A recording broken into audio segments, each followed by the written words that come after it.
முழு வீடியோ மற்றும் தொலைபேசி எண் வேண்டுமா?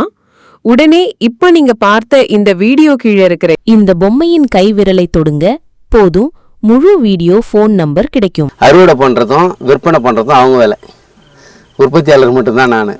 ஏன்னா அவங்க சாயங்காலத்தில் எல்லாத்தையுமே அறுவடை பண்ணி வச்சுக்குவாங்க. காலையில் 1 மணி நேரம் வந்து தெரு மேலே எடுத்து போயிட்டு விற்றுருவாங்க. நம்ம எப்படி விற்கிறோன்னா, நம்ம பொருளை யார் கேட்குறாங்களோ அவங்களுக்கு மட்டும்தான் எடுத்துமே கொடுப்போம். வாங்க வாங்க, பார்த்தீங்களா இந்த மண்புழு பாருங்கள், இந்த எருவில் மண்புழு உரம்னா இதுதான் பாருங்கள். இதை கொட்டி 3 மாதம் ஆகுது. 3 மாதத்தில் இந்த சொரக்காய் செடியெல்லாம் இது மேலே போயிட்டு படர்ந்து மூடாக்கு மாதிரி போட்ட பிறகு உயிர் எப்படி உருவாகிது பாருங்கள்.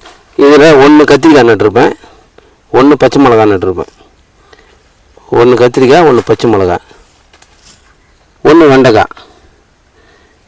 எதுக்கு இது மாதிரி மெத்தடுனாக்கா, வெண்டைக்காயை சாப்பிட்ற பூச்சி கத்திரிக்காயை சாப்பிடாது. அங்கக வேளாண்மைனா இதுதான். நம்மக்கிட்ட இருக்கிற செடி கொடி தழைகளை மக்க வச்சு அதையே உரமாக நம்ம பயன்படுத்திக்கணும். இது அங்கக வேளாண்மை. நம்ம வந்து ஏற்கனவே நட்ட கத்திரிக்காயெல்லாம் வந்து மழையின் காரணமாக நல்லா காய்ச்சிது. மழையில் அப்படியே சோர்வாயிடுச்சு. இருந்தாலும் அதை வந்து கட் பண்ணி விட்ருக்கேன். துளுத்து வந்தால் வளர்த்தோம், வராகட்டி கூட பரவாயில்லை நமக்கு. அதனால் வந்து நஷ்டம் கிடையாது நமக்கு. ஏன்னா ஆல்ரெடி அதில் வருமானம் வந்தாச்சு, ஆல்ரெடி அதில் வருமானம் எடுத்தாச்சு. இருந்தாலும் நம்ம வீட்டு தேவைக்காக 1-2 கத்திரிக்காய் காய்ச்சதுன்னா, இப்போ இதில் இருக்கிற கழிவுகள்லாம் எடுத்து இது மாதிரி மூடாக்கு போட்டு வச்சுருக்கிறேன். இது பில்லு மலையாமல் இருக்கும். 2வது டீகம்போஸ்ட்னு ஒன்று இருக்குது.